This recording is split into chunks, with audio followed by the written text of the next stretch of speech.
Hi అండి, అందరికీ నమస్కారం. Welcome to my YouTube channel. ఈ వీడియోలో ఏపీ ఉద్యోగుల పదవీ కాలాన్ని పెంచుతూ ఆర్థిక శాఖ అయితే కీలక ఆదేశాలు జారీ చేసింది. సో ఈ మేరకు అన్ని జిల్లాల కలెక్టర్లకైతే ఆదేశాలు జారీ చేసిందండి. సో వివరాలు వీడియోలో తెలుసుకుందాం. వీడియో అయితే ఎక్కడికైనా స్కిప్ చేయకుండా ఎండ్ వరకు అయితే చూసేయండి. వీడియో నచ్చినట్లయితే తప్పనిసరిగా ఒక లైక్ చేయండి. ఇంకా సబ్స్క్రైబ్ చేసుకున్నట్లయితే మన ఛానల్ సబ్స్క్రైబ్ చేసుకోండి.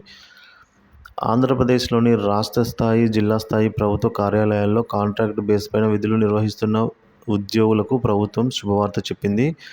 కాంట్రాక్టు ఉద్యోగుల పదవీ కాలాన్ని పొడిగిస్తూ ఆర్థిక శాఖ కీలక ఉత్తర్వులు జారీ చేసిందండి. ఇక వివరాల్లోకి వెళ్ళినట్లయితే రాష్ట్ర, జిల్లా స్థాయి ప్రభుత్వ కార్యాలయాల్లో కాంట్రాక్ట్ బేస్ పైన అయితే విధులు నిర్వహిస్తున్న కొంతమంది ఉద్యోగుల పదవీ కాలం ఈ ఏడాదితో ముగియనుంది. అయితే ఆయా విభాగాధిపతుల అభ్యర్థన మేరకు ఉద్యోగుల పదవీ కాలాన్ని వచ్చే ఏడాది మార్చి 31 వరకు పొడిగిస్తూ ఆర్థిక శాఖ కీలక నిర్ణయం తీసుకుంది.